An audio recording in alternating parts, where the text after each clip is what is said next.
Hi, welcome to the Modern Renaissance Show. My name is Ben Copeland. I'm the Modern Renaissance Man. This is a twice-a-month show where we talk about Renaissance people, Renaissance issues, entrepreneurs. We have some music, some issues that are close to my heart and possibly to yours. We try to have a lot of fun, a little bit of diversity, which is what being a Renaissance person is all about. Before we go into the show, though, I always like to share some of my observations and hopefully a little bit of humor that you might enjoy. One of the things about being a Renaissance person is one of my favorite stores to go to. Well, I heard actually the name somebody else told me was called the GW Boutique. It's an excellent place. Prices are great. I highly recommend all Renaissance people to go to this store. GW actually stands for the Goodwill Store. As a matter of fact, just sort of show you what a Renaissance man can do. This suit I bought from the GW Boutique. I'm pretty happy with it. I had to take up the pants about 3.5 inches out of it. The coat fit pretty well. So if you're looking for a reasonable price suit for under $11, including tax, go to the GW Boutique. I've picked up quite a few nice suits from there.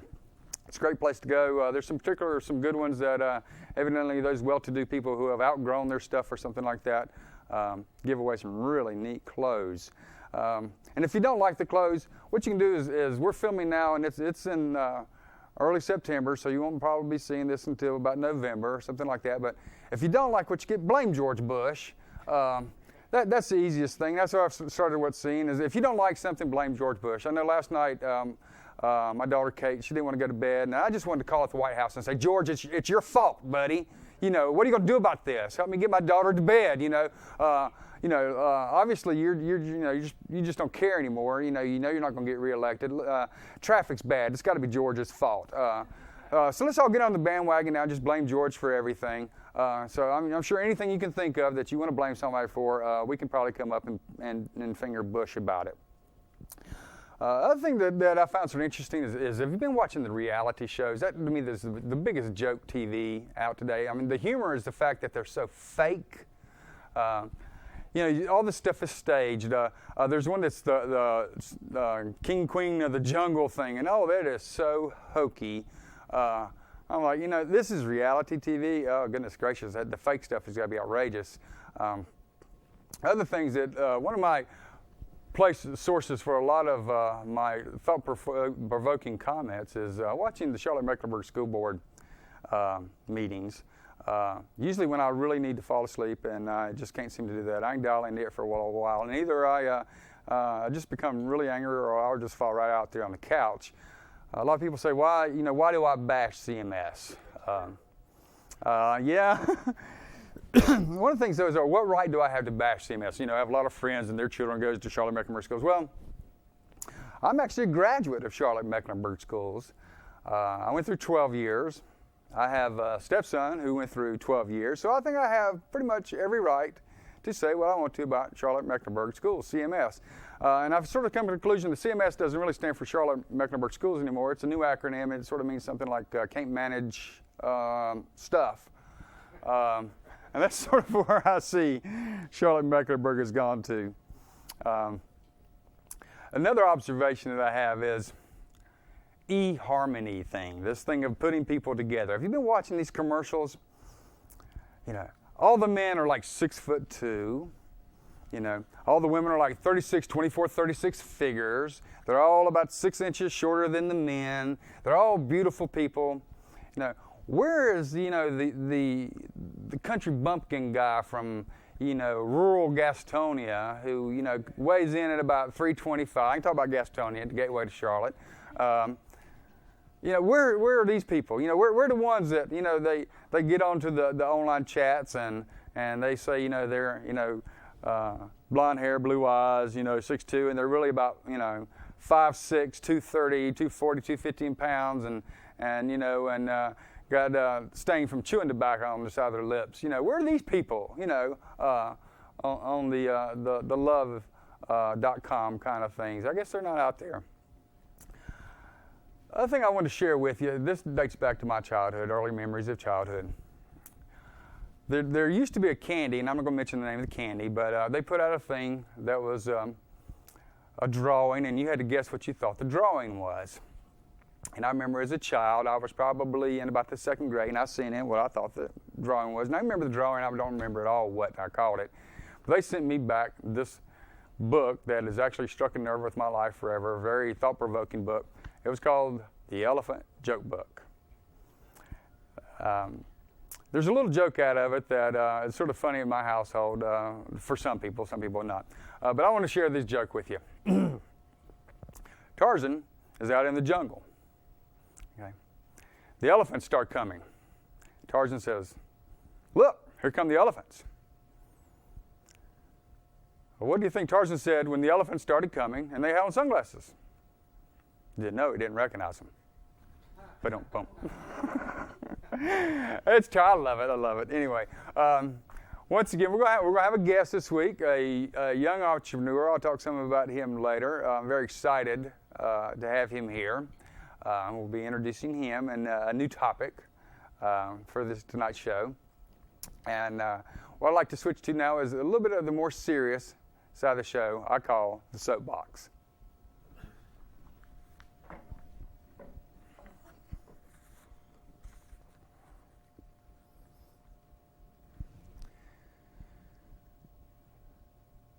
Tonight I'd like to talk a little bit of something about a little more political than just personal.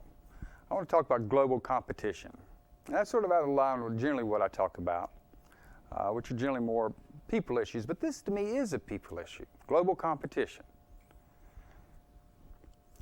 I was reading in the paper recently about the number of doctoral engineering degrees that are being awarded to outside countries from the United States. And what I heard was somewhere in the neighborhood of 60% of the degrees are being awarded to people who are leaving this country to go back to their home country. Another thing I heard that finally I heard something decent out of a politician, I won't mention her name because I don't really want to go there, was the issue of giving free education to illegal immigrants. I believe in immigrants joining this country. That's what it's based on.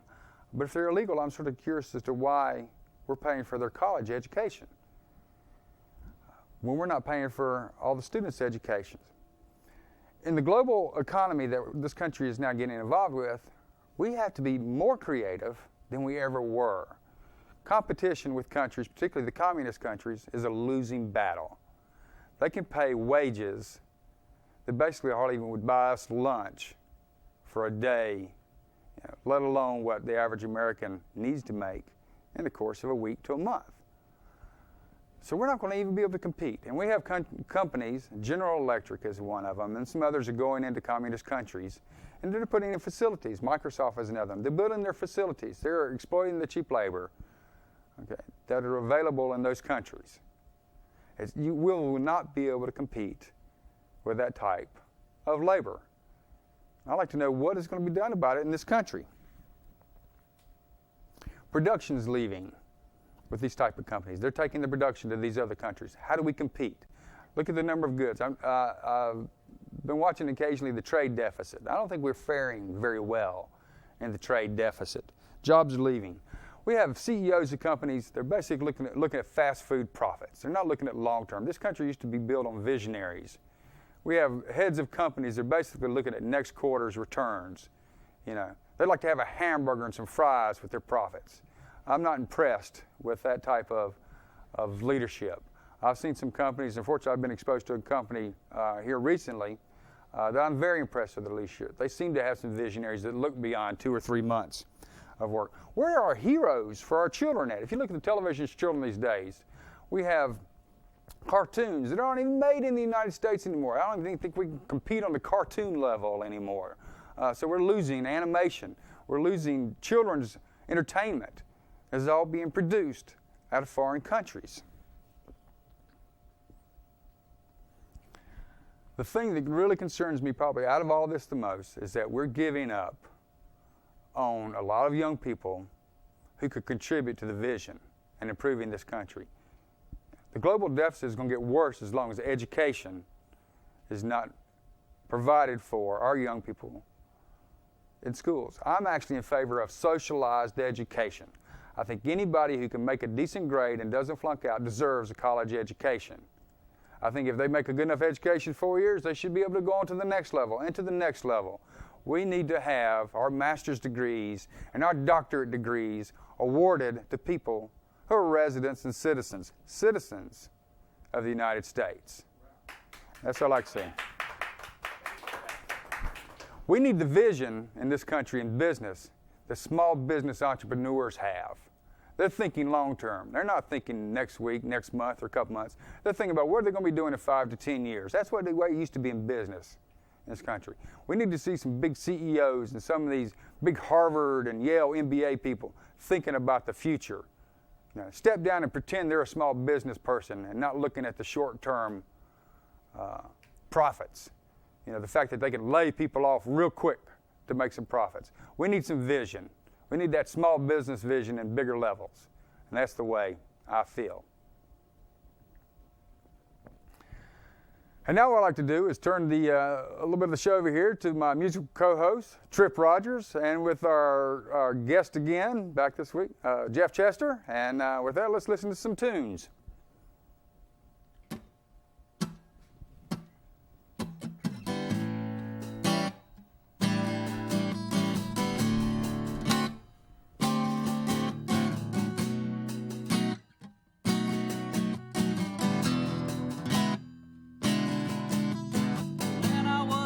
There was a guy in a neighborhood,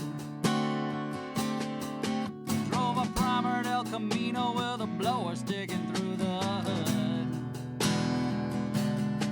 He had love and hate tattooed across the knuckles of his hands, and I thought he was cool 'cause he played in a southern rock band. They said he couldn't keep a woman or a job, he was just too crude. Well, if he didn't have anything else, he had attitude.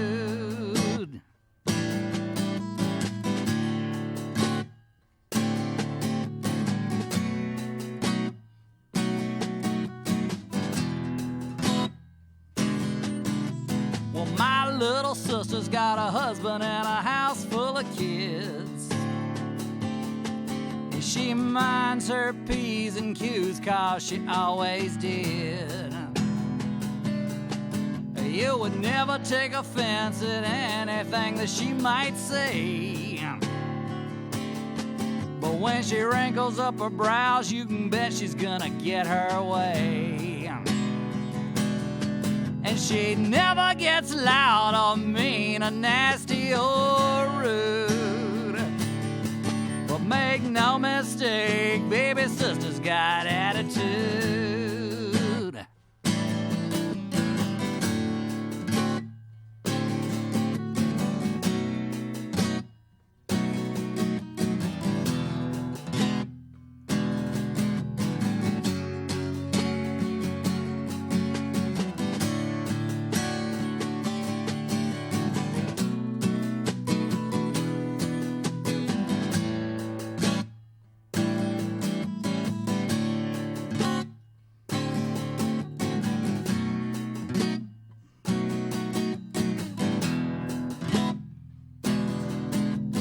My buddy Shooter runs a motorcycle shop and does well, selling bikes to attorneys who dress up like their own clientele. They've hit the middle years and the good life is looking grim. And And when they see my buddy, they decide they want to be like him. You know, most of this world is for sale, it's sad but true. You can buy all the toys, but you can't buy the attitude. Yeah, most of this world is for sale, it's sad but true. And you can buy all the stuff, but you can't buy the attitude.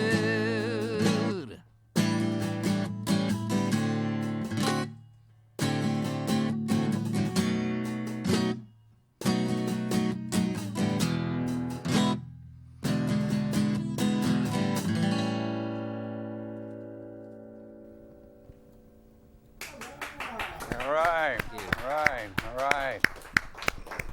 Excellent trip, Jeff. Thank you. Before we go on here, one of the things that if we had an issue on the tape, it was George Bush's fault. That's all I got to say.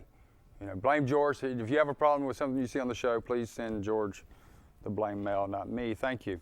Speaking of which, I have not received email from anybody yet, really, with the company, other than the one person who sent me the "Where's the Modern Renaissance Woman" email before we even aired in July. The email is listed at the end of the show, the Modern Renaissance Man, with underscores under each gap, at together.net. The Modern Renaissance Man at together.net. Please send me an email. Let me know if you're watching the show or not watching the show. What you think about it. At least nothing else compliment Trip on the excellent music there. So, and before we go any farther, we got it once again for a reappearance. Here we go. We got the host cam. For all of you, there's Jeff. We got him hiding over the corner. Where he belongs. There's our upcoming guest. There's the best girl on the camera. People, see, y'all didn't even know. You're all on TV on the host cam. And you saw it right here first. And if you saw it anywhere else, I don't know anything about it. This is let me get you. You got to be on the on the host cam. So we introduced the host cam here on the Modern Renaissance Man show. There, I think, yeah, as you can see, there's my director, Dano. Hey, Dano, excellent. All right, the host cam. We'll try to make more appearances of it later. Stay tuned for future shots from the host cam. One comment I would like to make is that with this airing in, I guess, November, I'm sure at that time not everything's going to be resolved in the Gulf Coast cities. It could be a long time before things are resolved in Gulf Coast cities. But on sort of a serious note, please, in your prayers and your thoughts, your best wishes, remember the people that are suffering from Hurricane Katrina. That's been a pretty devastating thing. So keep that in mind and what you can do to help those people and those that are a lot less fortunate than we are. And with that, we have the youngest entrepreneur coming out on the show. And for those you didn't notice, Trip, we kidnapped him. He came on as a guest and didn't realize that he was here for he was a lifer. Still trying to. And we're getting Jeff in here now. He's becoming a fast lifer. So come down and watch the show. Who knows? You might be addicted yourself. And we'll go from there. So anyway, it's my pleasure basically is that this entrepreneur is actually 20 years old. I'll be 21 for. Let's see, basically one day less than a month from today. He'll be probably one of the youngest entrepreneurs I ever had on the show. It strikes a very warm place in my heart because he's my stepson, and I'm very proud of him. I'm very proud to actually have him out here and share his experience as one of the youngest entrepreneurs. And with that, Aaron, come on out. And we'll get you mic'd up here. We'll do a sort of dynamic. It's just easier to work with. Have a seat, sir. And get you hooked here, and hopefully all this will reasonably work. We'll find out. If not, then we'll blame George Bush. I mean, you know, I got a scapegoat forever now, at least for 2 more years or whatever it is. One of the interesting things that Aaron is Aaron AMullennix, my stepson. How's it going? Soon to be 21. I didn't know I was going to be here. I was just stopping by to take my sister home. And you just never know. like, See, that's the thing about the Renaissance Man come show. on. I was like, All right. So, here I am. let's talk about this, okay? Aaron's expertise is related to tennis, and what I'd like to go back to first is a story I share with people, Aaron, that you basically got involved in really organized tennis in about the 11th grade, wasn't it? So 11th grade at a Charlotte Mecklenburg high school. And so then the next year he was going to play again, and to tell you the positive things of this story, the coach at Charlotte Mecklenburg basically told him he shouldn't do anything with tennis. The following year, he basically did a walk-on partial scholarship to a school for a year, Montreat College. Went to where? Now, no, you were in doubles, and tell me about that. Should I look at you or the camera? You look at whichever turns your float your boat. Probably looking at me. It'd make me feel better. Yeah, I was like, I don't want to be rude, but there are hundreds of people watching. So at least 5 or 6.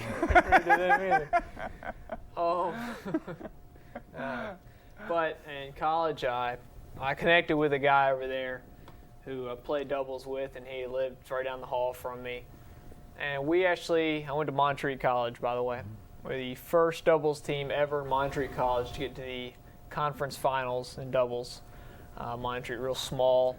Tennis is definitely not their thing. So that was a crowning achievement. And this from somebody who basically, the coach in the Charlotte Mecklenburg school said you should stop tennis. Oh. It's a good thing you don't always listen to, you've learned not to listen to CMS. Well, I didn't know. I mean, I can't really say a whole lot of bad things about her. Except, but you could say several. She just worked on the top 3 or 4 players on the team, and our team was really talented. And I'm not the greatest player. I'll always say I'm a better coach than I'm a player. Well, my thing, I guess, that I'll end that point was that I don't think it's good for any coach to say you really should just quit. I don't think that's. I mean, even if you were seated 20th on the team, if there was such a thing. Well, I told her stuff that I don't really want to say on the show. If that makes you feel that works. We're actually in a time slot that we're supposed to watch some of the things we say. Yeah, but I told her I was displeased with the way she was running the team. Well, let's go back on then. So you were at the Montreat. Here you set this record. You went to the conference finals. Y'all had awards banquet. I think you got recognized for all that, right? Yeah. Yeah, I was surprised. Now, who was your? You remember your teammate? What was his name? Andrew Ballman. Yeah, good for you. The bomber. That's pretty exciting to do that. Set a record there. Yeah. And was he a freshman also? He's actually, I think he was 23, and he was transferring in from Milligan College. No, Brevard. He'd gone to Brevard, and he's transferring to Montreat. They're both in the area. And even though we lost in the finals 6-1, 6-0, I mean, it didn't even matter. We were just so glad to be there. You were like, go on ahead and beat us. It's fine. Because we knew we were going to get killed. We were just on the opposite side of the draw. So, that's something fun. And the thing that I find out that is then, so you left Montreat, and you made the decision to not go back. Is that basically sort of sum that up? Well, for whatever reason, they don't have to get into necessarily the reason, but you pretty much decided.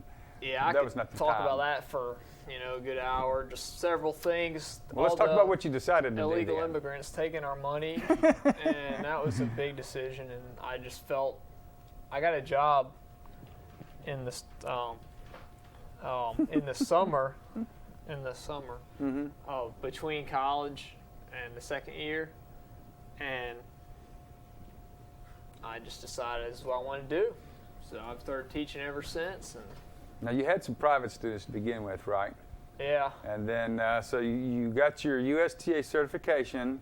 No, that summer, right? USPTA. USPTA, so that was the level 1? I got a level 3. Level 3, that's the first level. 1 is the highest. 1's the highest. Okay, then what I found is that, so you had the teaching, you got on with a local private school. Mm-hmm. Oh, yeah. So basically, at 19 years old, you became the Trinity Episcopal School the head coach over there. Head coach at 19 years old, teaching the girls' tennis team. And how'd that go? Well, first off, you can't skip all the stuff between there and there. See, I didn't even want to be a coach, but I just want to give a little reference to Robert Brennis. He is my coach back when I played a little bit, and he set me up and really got me. He all these clothes, the shoes, the whole thing. It's all stuff he's hooked me up with, and he really. Does he have any suits? I'm sure he does. Hey, me and him. You can pick up a suit from him. We're always looking for good deals. I mean, always. And I'll play tennis if he'll give them to me. hey, if it's free, it's me. That's right. So, but he just got me started. Let's talk about, gave me some good perspective. Let's talk about the Trinity experience. That's what I want to hear about. I had to throw that out there. Okay, let's talk about the Trinity experience. Well, last year we didn't have much of a team. It was kind of disorganized because I didn't really know what I was doing. I was just out of college, and all I'd done were clinics with 5 and 6 people. All of a sudden, this team throws at me. I've just gotten certified, so I'm, trying to work my way through some things. And I provide all the balls and the rackets, which pay dividends this year. And that was pretty much the end of last year. We did not play any matches. That was a big concern of mine. In this past off season, I want to get some matches because all the girls and we want to play. So. Okay, they didn't have a boys team. Now you're back again this year. You're working part-time country club, and we don't really want to mention the name, but you're doing some stuff there. You're also doing the pizza thing as a sideline job. That's a little entrepreneur renaissance kind of stuff, pizza and tennis. And but you're back again with Trinity, and have you played your first match with them yet? No, we have not. Actually, I just got out of practice today, came right over here, so it's a nice easy drive over there on 7th Street. That's right. But first match is, I think, September 19th. I do not have my schedule with me. I think we're playing Queens Grant, Charlotte Preparatory, and the Cannon. Well, hopefully by the time this show airs, you'll have a win behind you or two. I'm just anxious to get us out on the courts. I think it's the best thing for the school. God willing, we'll all be healthy and be able to play. So I'm very excited. The morale's a lot higher this year. Possible uniforms. It's growing, so I'm pleased. And all the stuff I bought last year, all the balls, it's all reimbursed this year. I'm kind of excited about that. Okay. So cool. Well, it's a pleasure having you here. Like I said, I see you as a young entrepreneur. Basically decided you wanted to start something yourself. You took a level of love and interest, because you've always been the athlete that I've known you, and turned it into an interesting business venture, and it's becoming successful. And so glad you're here and to join the show, and glad that you took the impromptu jumping in as a guest. And excuse me. With that, I believe we have time for some more music. Do we now? No, we're out of time for the music, so I guess we need to start wrapping up. Yeah, Trip, I guess we'll do some more songs on the next one. All right, great. We'll do that.